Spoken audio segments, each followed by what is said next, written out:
नमस्कार। प्रभा साक्षी news network के खास कार्यक्रम जन गण मन में आप सभी का स्वागत है। देश में वैवाहिक बलात्कार नाम से एक नई बहस शुरू हुई है। मांग की जा रही है कि बिना पत्नी की सहमति से शारीरिक संबंध बनाने को वैवाहिक बलात्कार मानते हुए इसे अपराध की श्रेणी में रखा जाए। कुछ लोग इस मांग को लेकर सुप्रीम कोर्ट चले गए। याचिकाओं में कानून के उस अपवाद को चुनौती दी गई है जिसके तहत पत्नी के साथ बिना सहमति के शारीरिक संबंध बनाने पर मुकदमे से पतियों को छूट हासिल है। सुप्रीम कोर्ट तय करेगा कि वैवाहिक बलात्कार को आपराधिक श्रेणी में रखा जाए या नहीं। अदालत कोई फैसला करे उससे पहले केंद्र सरकार ने प्रारंभिक जवाबी हलफनामा दायर करते हुए उच्चतम न्यायालय से कहा है कि यदि किसी व्यक्ति द्वारा अपनी पत्नी के साथ किए गए यौन कृत्य यानी सेक्स को बलात्कार की श्रेणी में लाकर उसे दंडनीय बना दिया जाता है तो इसका वैवाहिक संबंधों पर गंभीर असर पड़ सकता है और इससे विवाह नामक संस्था में गंभीर गड़बड़ी पैदा हो सकती है। हम आपको बता दें कि न्यायालय में इस जटिल कानूनी प्रश्न को उठाने वाली याचिकाएं लंबित हैं कि क्या पति को बलात्कार के अपराध के लिए अभियोजन से छूट मिलनी चाहिए यदि वह अपनी पत्नी को यौन संबंध बनाने के लिए मजबूर करता है जो नाबालिग नहीं है। हम आपको बता दें कि भारतीय दंड संहिता यानी आईपीसी की धारा 375 के अपवाद खंड के तहत किसी पुरुष द्वारा अपनी पत्नी के साथ संभोग करना या यौन कृत्य करना बलात्कार नहीं है यदि पत्नी नाबालिग नहीं है। आईपीसी को अब निष्प्रभावी कर दिया गया है और उसके स्थान पर अब नए कानून भारतीय न्याय संहिता को लागू किया गया है। नए कानून के तहत भी धारा 63 यानी बलात्कार के अपवाद 2 में कहा गया है कि किसी पुरुष द्वारा अपनी पत्नी के साथ संभोग या यौन कृत्य करना बलात्कार नहीं है यदि उसकी पत्नी 18 वर्ष से कम आयु की ना हो। हम आपको बता दें कि प्रधान न्यायाधीश टी.वाई. चंद्रचूड़ की अध्यक्षता वाली पीठ इस मुद्दे पर विभिन्न दलीलों पर विचार कर रही है। शीर्ष अदालत ने 16 जनवरी 2023 को आईपीसी के प्रावधान पर आपत्ति जताने वाली कई याचिकाओं पर केंद्र से जवाब मांगा था।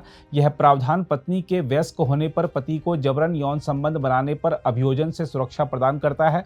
बाद में न्यायालय ने इस मुद्दे पर बीएनएस के प्रावधान को चुनौती देने वाली इसी तरह की याचिका पर भी केंद्र सरकार को नोटिस जारी किया था। हम आपको याद दिला दें कि बीएनएस यानी भारतीय नागरिक सुरक्षा संहिता और भारतीय साक्ष्य अधिनियम 1 जुलाई से प्रभावी हुए, जिन्होंने आईपीसी यानी दंड प्रक्रिया संहिता और साक्ष्य अधिनियम की जगह ली है। केंद्र सरकार के हलफनामे में कही गई बातों पर गौर करें तो आपको बता दें कि इसमें कहा गया है कि भारतीय दंड संहिता की धारा 375 के अपवाद 2 को उसकी संवैधानिक वैधता के आधार पर निरस्त करने से विवाह संस्था पर दूरगामी प्रभाव पड़ेगा यदि किसी पुरुष द्वारा अपनी पत्नी के साथ यौन संबंध या यौन कृत्य को बलात्कार के रूप में दंडनीय बना दिया जाता है। इसमें कहा गया है इससे वैवाहिक संबंध पर जबरदस्त प्रभाव पड़ सकता है और विवाह संस्था में गंभीर गड़बड़ी पैदा हो सकती है। केंद्र ने कहा है कि तेजी से बढ़ते और लगातार बदलते सामाजिक और पारिवारिक ढांचे में संशोधित प्रावधानों के दुरुपयोग की संभावना से भी इनकार नहीं किया जा सकता है, क्योंकि किसी व्यक्ति के लिए यह साबित करना मुश्किल और चुनौतीपूर्ण होगा कि सहमति थी या नहीं। केंद्र ने कहा है कि प्रावधान की संवैधानिकता पर निर्णय लेने के लिए सभी राज्यों के साथ उनके विचारों को ध्यान में रखते हुए एक समग्र दृष्टिकोण और परामर्श की आवश्यकता है। केंद्र ने कहा यह इसलिए भी जरूरी है क्योंकि इसमें शामिल मुद्दों का सामान्य रूप से समाज पर सीधा असर पड़ता है और यह भारत के संविधान की 7वीं अनुसूची की समवर्ती सूची का हिस्सा है। केंद्र ने कहा है कि इस मामले में शामिल मुद्दा कानूनी से अधिक एक सामाजिक मसला है और सभी हितधारकों के साथ उचित परामर्श के बिना या सभी राज्यों के विचारों को ध्यान में रखे बिना इस पर फैसला नहीं किया जा सकता है। हलफनामे में कहा गया है यह प्रस्तुत किया गया है कि बोलचाल की भाषा में वैवाहिक बलात्कार के रूप में संदर्भित कृत्य को अवैध और आपराधिक बनाया जाना चाहिए। केंद्र सरकार का कहना है कि विवाह होने से महिला की सहमति को समाप्त नहीं माना जा सकता और इसके उल्लंघन के दंडात्मक परिणाम होने चाहिए। हालांकि विवाह के भीतर इस तरह के उल्लंघन के परिणाम वैवाहिक संबंधों के बाहर के परिणामों से भिन्न होते हैं। हलफनामा में कहा गया है कि संसद ने विवाह के भीतर सहमति की रक्षा के लिए आपराधिक कानून के प्रावधानों सहित विभिन्न उपाय प्रदान किए हैं। केंद्र सरकार ने कहा है कि हमारे सामाजिक कानूनी परिवेश में वैवाहिक संस्था की प्रकृति को देखते हुए यदि विधायिका का यह विचार है कि वैवाहिक संस्था के संरक्षण के लिए कथित विवादित अपवाद को बरकरार रखा जाना चाहिए तो यह दलील दी जाती है कि इस न्यायालय के लिए इस अपवाद को रद्द करना उचित नहीं होगा। हलफनामे में कहा गया है कि भारत सरकार प्रत्येक महिला की स्वतंत्रता, गरिमा और अधिकारों की पूरी तरह से और सार्थक रूप से रक्षा करने के लिए प्रतिबद्ध है, जो एक सभ्य समाज का मौलिक आधार और स्तंभ है। हलफनामे में कहा गया है कि पति के पास निश्चित रूप से पत्नी की सहमति का उल्लंघन करने का कोई मौलिक अधिकार नहीं है।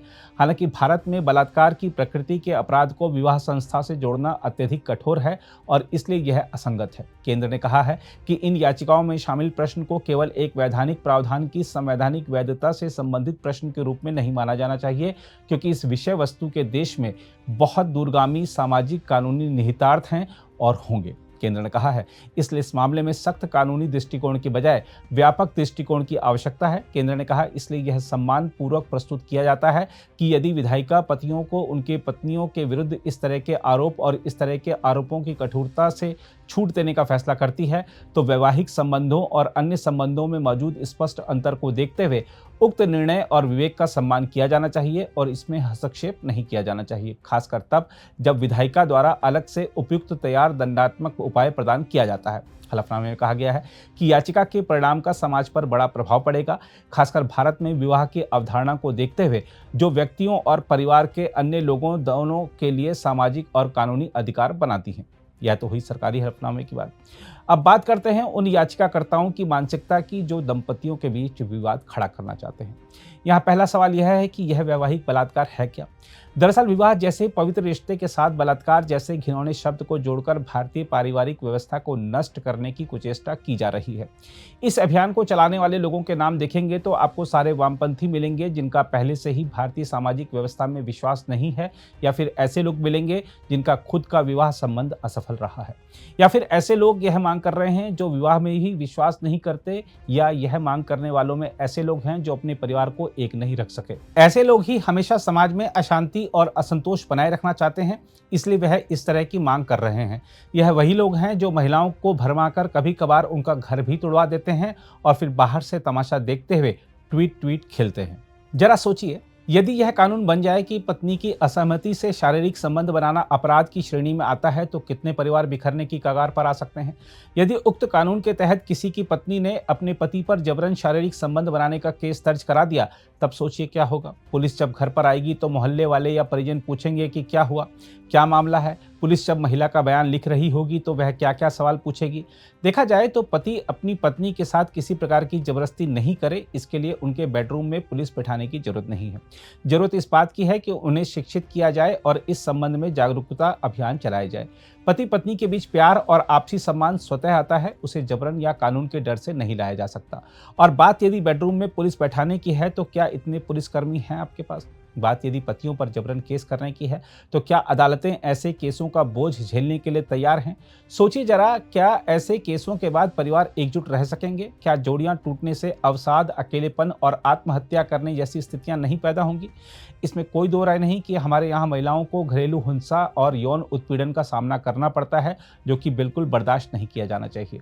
यह भी सही है कि विवाह हो जाने का मतलब यह नहीं है कि महिला ने अपनी हर इच्छा भी अपने पति के नाम पर कर दी है, लेकिन यह भी सही है कि आज भी महिलाएं अपने पति की किसी भी गलत हरकत या जबरन यौनाचार किए जाने के खिलाफ पुलिस थाने जा सकती हैं, अदालत जा सकती हैं और न्याय पा सकती हैं। आज केंद्र और राज्य सरकारों के अलावा स्थानीय थाना स्तर पर भी हेल्पलाइंस बनाई गई हैं, जहां पर अपने साथ दुर्व्यवहार या किसी भी प्रकार का अपराध होने पर महिलाएं तत्काल शिकायत कर सकती हैं। ऐसे में क्या जरूरत है वैवाहिक बलात्कार की परिभाषा गढ़ने की और उसे अपराध की श्रेणी में लाने की? यह तो सिर्फ भारत की विवाह संस्था को बदनाम करने और उसे तोड़ने की एक साजिश ही लगती है। यहाँ यह भी याद रखिए कि आज जो लोग इस तरह की मांग कर रहे हैं, वही लोग यह भी प्रश्न उठाते हैं कि क्यों महिलाएं ही करवा चौथ का व्रत रखती हैं, क्यों महिलाएं ही अपनी संतान की लंबी आयु या उसकी समृद्धि के लिए व्रत रखती हैं।